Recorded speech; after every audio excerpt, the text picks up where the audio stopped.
Greetings and welcome back to the lab. The knife is out.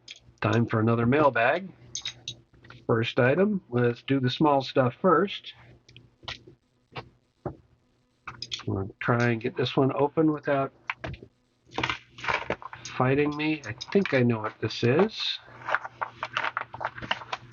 Especially since I think it's the only one that was this style. Wow, that is surprisingly small. But, okay, they're all individual. I thought they were all going to be connected, but that's okay. See if I can get this open.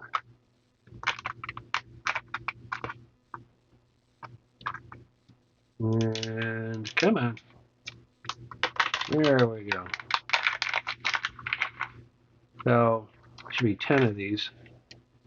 Tiny little buggers. Wow. Let's see.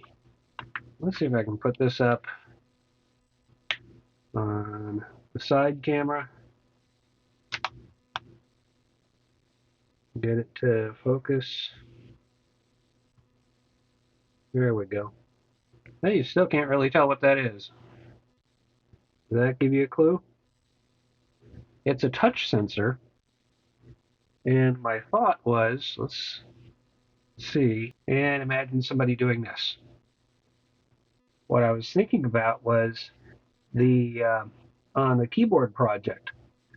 The keyboard that I designed is using physical switches. These are touch switches.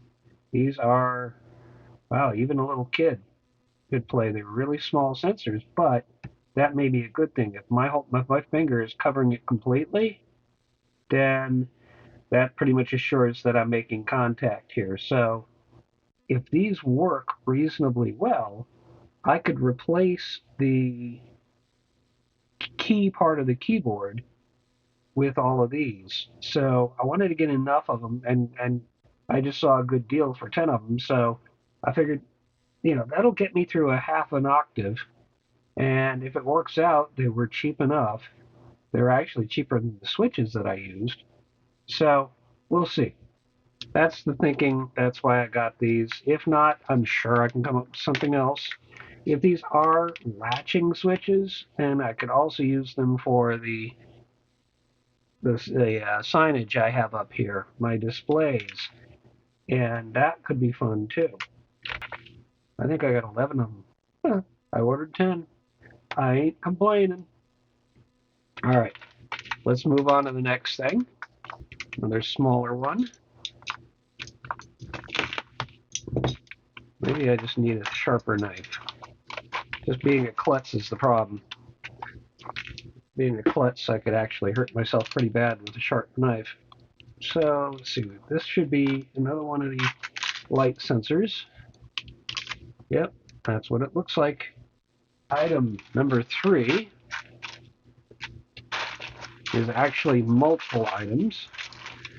And if I'm not mistaken, this is coming from our friend Alice, 110-1983. And I got it mainly for one reason. I placed an order mainly for one reason. Then I found a couple other things that looked like they would make sense. Oops. All right, how many things are going to fall out of here? And one fell on the floor. Okay, let's look at that one first. I'm having a good day. Okay, another light sensor using the CDS photocell. And I think actually that's what, see, there's another one here. Yeah, okay, so I got 2 of these with the CDS photocell.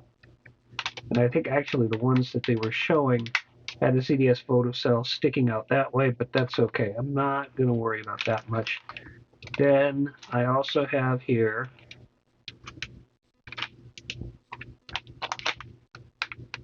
should be an Arduino, actually, or an Arduino compatible, to be fair. So it came with a couple of sets of headers, and yep, and it plugs in on micro USB. Let's see. And I know, okay, well, let's assume for the moment that this actually does work, because I want to get to the other things. I'll be getting back to this eventually. For right now, what I want to do is I do want to get into Arduino projects or microcontroller projects. I've mentioned that a couple of times, so I better start getting some components to be able to do it. And this is the Tiny. So yeah, we'll see what I can do with this. That's a future video.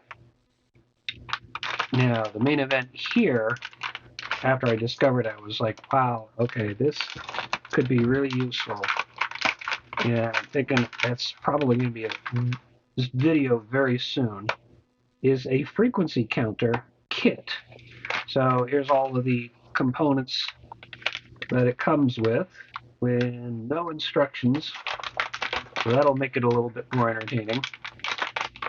But it's got multiple digit display. Apparently you can go all the way down to 1 hertz, or basically what I was thinking is I want a frequency counter to be able to check the frequencies on the keyboard project on the oscillator boards. So if this works and it's accurate, that'll be really good for me.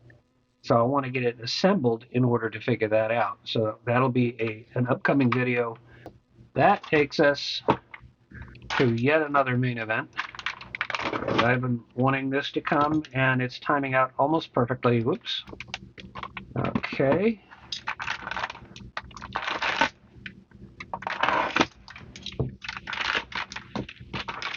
Ooh, interesting. They sent me a brown box.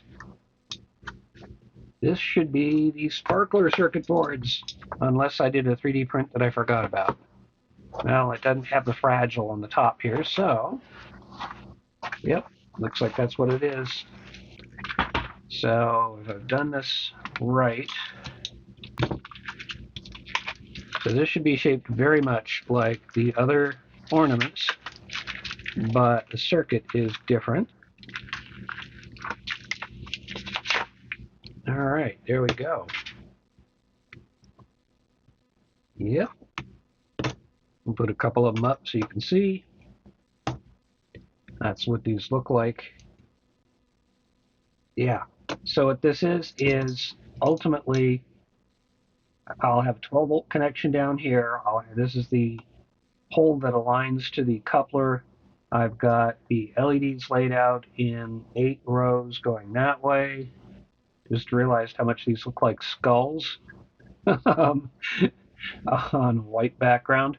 But that, and then I've got each individual resistor that goes to each of those rows is lined up to make it just look like a sparkly kind of thing. So ultimately I'll be laying out the LEDs, and I think what I'm going to do is, since the last of the LEDs has not arrived yet, I'm going to go ahead and put this together, including some of the blue LEDs that I just made another blue ornament out of, until the, oh wow, actually that means the blue is going right in the middle here.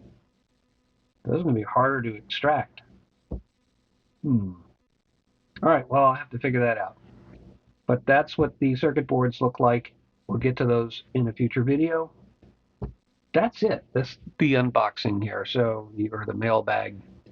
I've just got so much coming up, and I wanted to get some stuff unpacked so that I could put it away and know where it is and be organized about it. Thank you so much for watching. Take care of yourself.